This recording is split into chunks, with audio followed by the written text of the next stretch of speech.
Good morning, ladies and gentlemen. My name is Sunjoo Advani. It is a great pleasure for me to address you at the UPRT Global Summit of 2023. It takes creativity, it takes hard work to change the world, especially in the area of conservative aviation regulations. And so I want to take you on the journey of what challenges it took to create UPRT. So, in my address, I will talk to you about what we did in the past, the present day UPRT, and my visions and my ideas for the future.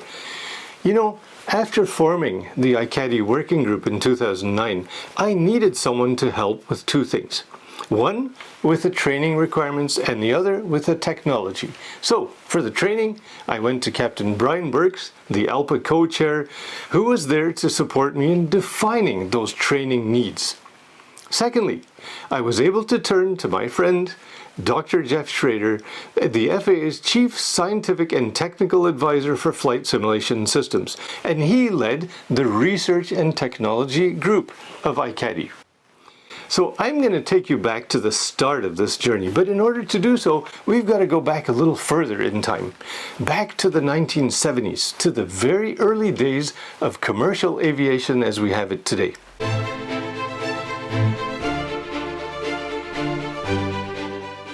In the 1970s, aviation grew rapidly. The pilot was an aviation enthusiast, synonymous with aviator, and many airline pilots would spend their free time flying for fun, improving their skills, because aviation was a profession of passion. This is also where I came in. I loved airplanes since I could walk. I grew up a model aviation enthusiast, a private pilot, and finally, an aerospace engineer. I was devoted to flying, and as you can see, aviation was somehow always really in my blood. As aviation opened up to the masses, the industry also changed. The ex-military airline pilots were retiring. Airplanes were becoming more complex, automation was increasing, and manual skills were less frequently needed. And yes, automation improved safety. However, safety itself was now being rewritten, not by the engineers but by the bean counters, all because the public wanted to fly as often as possible for as cheap as possible. Wherever there's a problem and there's an engineer, there's a solution. And like we know, aviation benefits from technology. The safety has really been enhanced thanks to many technological innovations, and economics and safety and technology go hand in hand. Throughout time, accidents and incident statistics have kept improving, kept going down, except in one area that's been standing out more and more. It's not the engineering side, but it's the pilot losing control over perfectly good airplanes. You know, that's pretty easy. Just blame the pilot. But the pilot is simply part of our system. I wasn't going to buy that. No way. I wanted to see a fundamental change, and that's why we needed to change the system of training, which UPRT is really aiming to do. This didn't just happen. There was a perfect storm of events. Let me tell you from my perspective how it all came to be. In 1998, I completed my PhD here at the Delft University of Technology, where I also led the creation of this Simona research simulator. It's powered by a high bandwidth motion system, which drives a lightweight all-composite structure on top. The purpose of this is to investigate the interaction between the pilot and the vehicle, particularly during manual flight operations. We also use the simulator as a tool to investigate the improvement of mathematical models, including stall behavior, and to look at how accurately can we represent a stall in a simulated environment.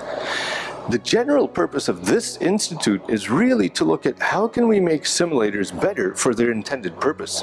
The simulator is the centerpiece of the Simona Institute, which formed partnerships with academia and industry, including the Boeing Company. And in 1997, we brought one of Boeing's top engineers, Tony Lambrechts, here on a one-year sabbatical. Formerly a Delft graduate, Tony had spent his career developing many flight control technologies that Boeing still uses today. And in 2008, after joining the FAA, Tony and 3 of his colleagues wrote a paper entitled Airplane Upsets, Old Problem, New Issues. It gave an overwhelming review of upset-related accidents, pointing to the causal factors as well. And to my surprise, aerodynamic stall was a significant factor. Tony's paper was a solid plea to the industry to change the status quo.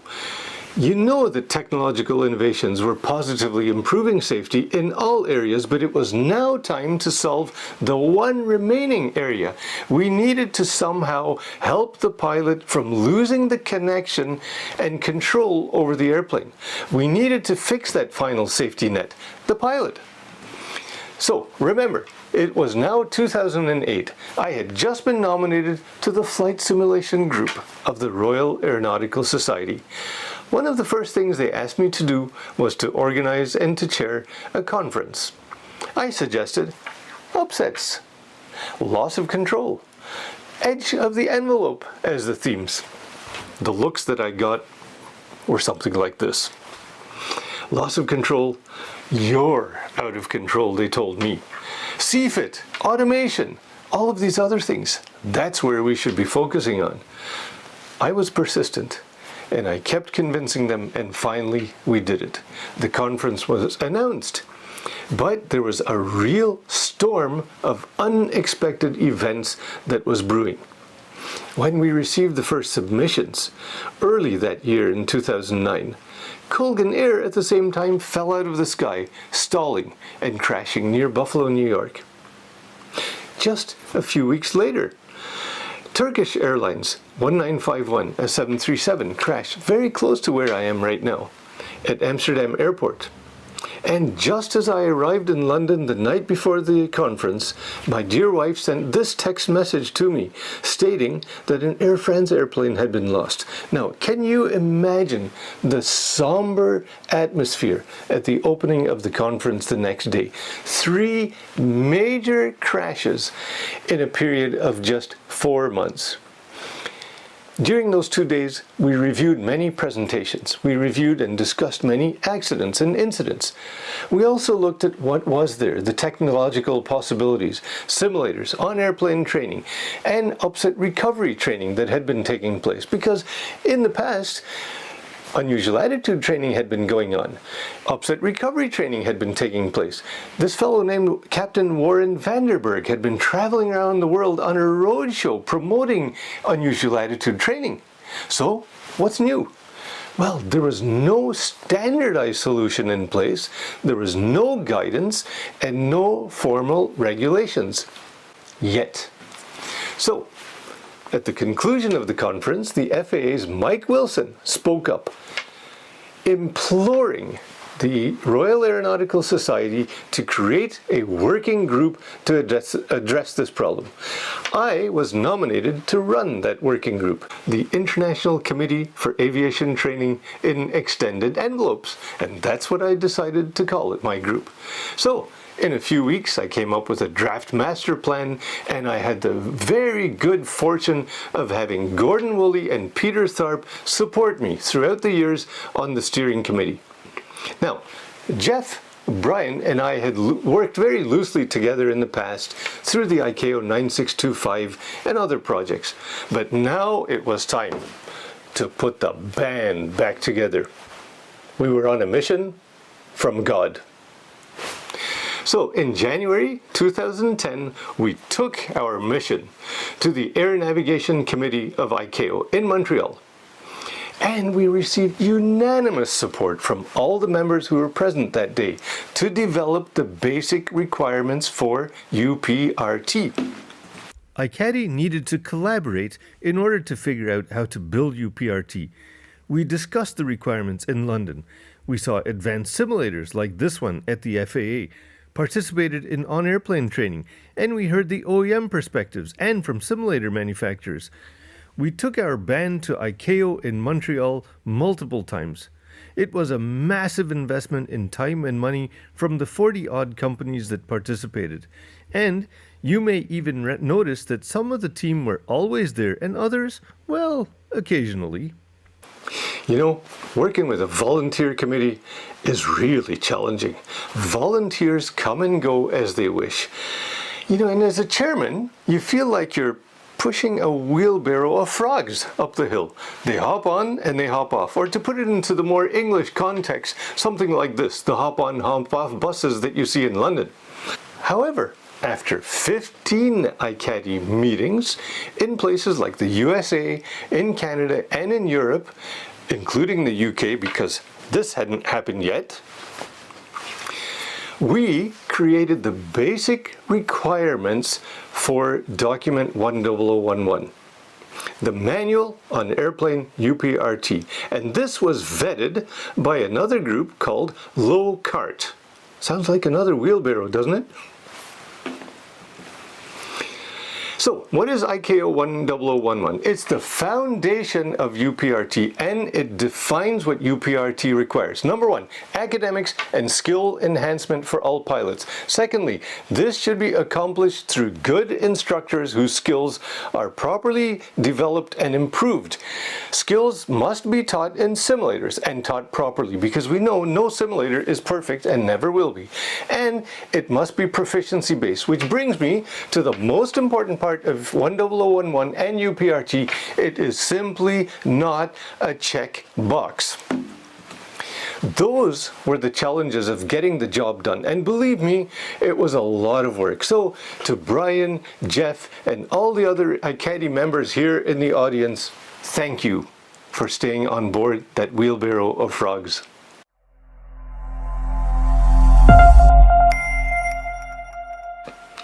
So here we are today. UPRT is now an industry buzzword. Everyone knows what UPRT is. But do you know something? When UPRT was introduced in 2009, that was around the same time as EBT was being introduced. And of course, in the British Royal Aeronautical Society, EBT was nothing more than English breakfast tea. And sure enough, the world has also embraced UPRT, and it's literally everywhere. You can't escape it. And even as a pilot, when you go on vacation, you are reminded that UPRT is actually your last resort. What have we achieved with UPRT? First, we've got ICAO document 10011, the framework. It's a shopping list of ingredients for the regulator to ensure that the airline that they regulate is using the right ingredients and avoiding food poisoning. In other words, your words, negative training. We have to avoid that. And also, we have a very comprehensive academic document called the Airplane Upset Prevention and Recovery Training Aid, or UPRT. Now, that's a fantastic document, and it covers everything you need academically. There's only one problem with it. UPRT really doesn't roll nicely off the tongue, does it? Now, come on guys, we could have thought of something better, like thinking fast and thinking slow when your airplane does this to you, or UPRT for dummies, pilots, and regulators. We could have done a lot better, don't you think? We've also defined the best practices for UPRT. IATA has done this. Regulations are in effect in many nations, derived from ICAO, and in other nations derived independently by the local authority. In the USA, for example, there's training specification and for simulators defining the recommended methods for stall and UPRT under Part 121. EASA covers UPRT from basic right up to the airline level in a wider range throughout the pilot's career, covering the training and the simulator requirements. And of course, many nations are working hard to put measures in place right now. So, we have also harmonized the upset and stall recovery templates, standardized by all the airframe manufacturers. Now, this is the equivalent to moving a mountain. Getting the OEMs to sit together in the same room without arguing about what's better, a side stick or a yoke, is hard enough, and yet to come up with something that we can all agree upon, that's fantastic, and we did accomplish this. And the most beautiful thing is that pilots must recognize and confirm the upset first, reduce the angle of attack, and then further apply corrective actions as required for the given situation. So the ubiquitous solution is the management and the reduction of the angle of attack, which means losing height in most cases. Why is this significant? Well, there were some regulations out there that stated that one should not compromise height. Only do so if no imminent threat of contact with the ground exists. In other words, if you stall, pull. That's gone. Now, pulling, as you know, will get you killed. And I don't have to tell you, a stalled wing is only weight and drag. And we also have airline acceptance of the need to implement UPRT and to comply. But you know, it's kind of funny that mandatory makes acceptance easy. This can cause its own issues, and I'll get to that in a bit. But most of all, UPRT is back to basics, letting each and every pilot feel like an aviator again. And you know something else? UPRT is fun. Pilots love it. It's an enjoyable training. We also have major improvements to flight simulators. The box is a much better box now because we can now more accurately represent the aerodynamics of a stall. The icing effects, we can represent the roll-off of a wing during a stall if that applies. And of course, better motion buffet. And we can provide better feedback to the instructor when the simulator is out of bounds. And all of this is very important to the subject of UPRT, and it's really, for simulator engineers, a dream come true. And as you know, I love simulators. And now I'm going to tell you where we fall short on UPRT today. The clue lies in the last letter, T, for training.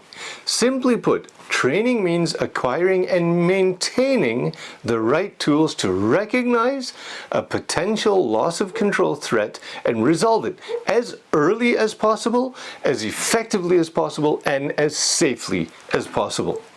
Learning these skills, like all education, takes a properly qualified teacher, the instructor. But can we simply rely on any airline instructor for these maybe long-forgotten skills? To answer this, let's look at how we instruct professional pilots on their knowledge and their skills. You could call this the manual flying skills paradox. Suppose a young gal or lad wants to become a pilot. He or she will first undergo training at a flight school taught by an instructor who really knows that single-engine propeller airplane, developing the basic skills. Then, the young pilot moves to the airline, learning the ropes of complex operations and graduating to either turboprops or the bigger jets. This training is done by a qualified instructor. But, going back to my earlier discussion, all training is under pressure. There's little time for basic skills, which, by the way, it's assumed that the young pilot already has. And regulators want you to cover so many subjects, making it really tough to keep up those skills, which, by the way, we use less and less thanks to better airplane technologies. So, what we see happening to the manual flying skills after entering the airline looks something like this. They start to go downhill.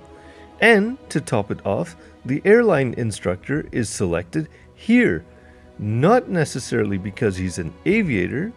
He is tasked with teaching all the skills and knowledge. No, we're not talking about the flight school instructor, who's really a bit of an aviator still, but the airline instructor. UPRT aims to raise and maintain those forgotten skills. Here's the problem. Instructors giving UPRT need additional training specific to this domain because typically those basic skills are forgotten over time. And also, while a modern jet can also enter a stall, its behavior will be different from the training airplane where the pilot has performed stalls and can be outright scary.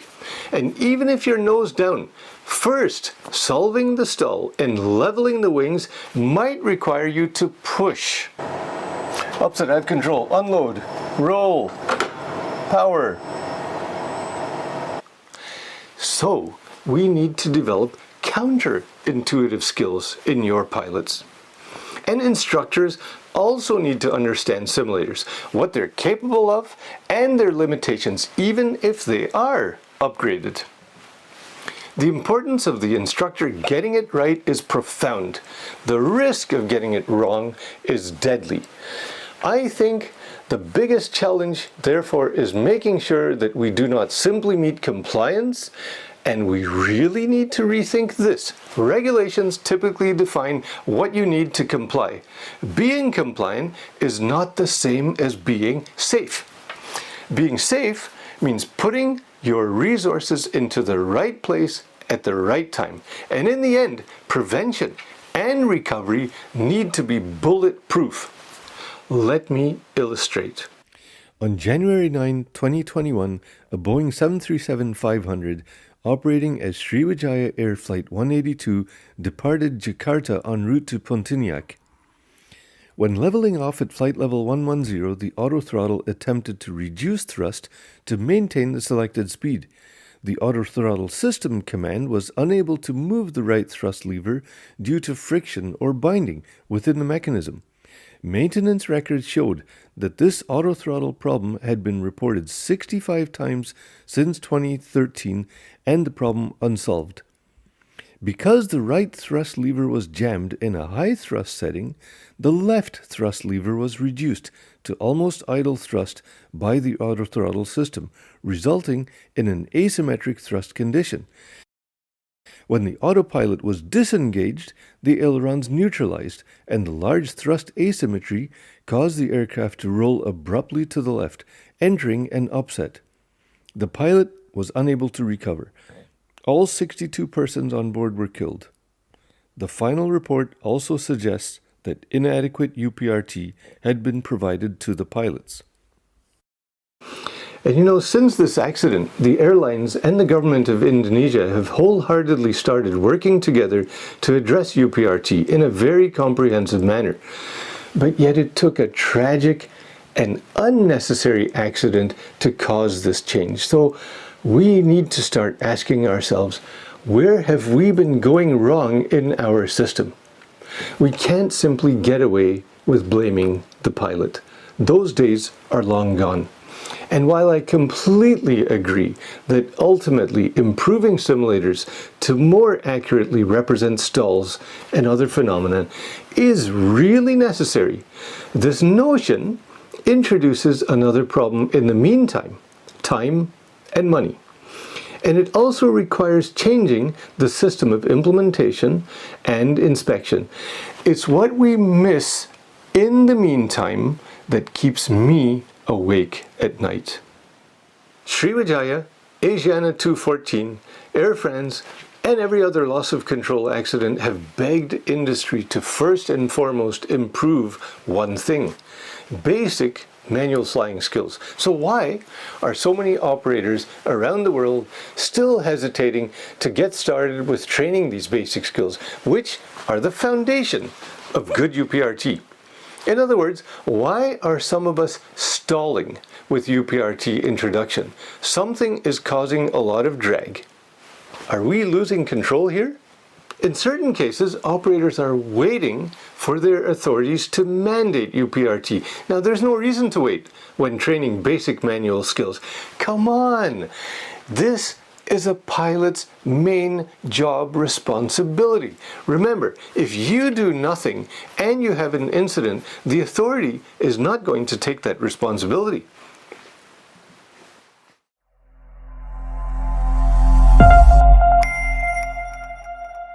So let's talk about the future, and that starts today, because first of all, there's nothing preventing you from training prevention and even some recoveries. That's the first critical part of UPRT. As long as your instructor is properly trained on how to transfer that knowledge and how to make sure that the simulator does not go outside of its valid, safe envelope. Here's a thought for you to take away though. An instructor that's not properly trained in UPRT, combined with a fantastic, modern, upgraded UPRT compliant simulator, still does not guarantee good results on its own. However, a well-trained instructor in UPRT, even in combination with a more basic simulator, can really provide top-notch training. Don't get me wrong, please. I'm not against simulator upgrades, but upgrade the instructor first and foremost. And here's another thought. Remember Colgan, the accident that triggered UPRT in the USA? One of the most challenging areas is turboprops. Turboprops have far more challenging environments that they operate in. They're far less automated and less protected than jets. Hence, they're more vulnerable to loss of control. So the greatest attention I feel we need are in the area of turboprops. Here, we see the absolute number of loss of control accidents in a recent year. Looks pretty innocent, doesn't it? But since there are far more flights of jets, the relative numbers for turboprops are far, far higher, sometimes up to 5 times more. And believe me, there are many, many new propeller-driven airplanes on the horizon, like this planet-saving electric Navy airplane. UPRT is here to stay, and it's going to melt into all the training that we do. But we don't want pilots getting bored. Oh no, do I have to do that UPRT again? Can I not just have a bit of English breakfast tea instead? Yet we need to keep those skills sharp, and that takes creativity. So once you've done the initial training, it's time to start incorporating exciting, challenging, and relevant UPRT exercises. This is not about ticking boxes. Boxes are for shoe stores. Keep them there. They're not for your training department. And as a training department, it's your responsibility and the opportunity to create exciting, training-rich, and unforgettable experiences, and why not fun manual training exercises. Regulations only define the basic framework, but now, in the United States, the new Advisory Circular 120-123 highlights exactly these skills, that pilots should be aware of their flight path and to be able to control it manually. Hence, UPRT and manual flying go hand in hand. Therefore, authorities and operators can, should, and must work together to rapidly introduce UPRT because it's a safety-enhancing training. There's no need to wait. So, finally, my suggestions to the NAs: educate your airlines that regulations are simply a minimum standard. We must always try to do better. And airlines, aim for the quality of the training, because the best investment you can make as a training department is in your instructors. Finally, if I can assist you, feel free to reach out to me. You know, we have to start seeing UPRT as a fundamental change. As long as there are pilots in the flight deck, they are our final safety barrier.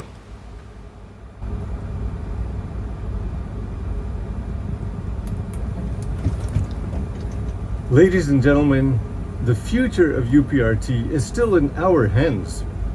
In the meantime, I would like to wish you a very nice visit to Seattle and a very successful and productive UPRT Summit 2023.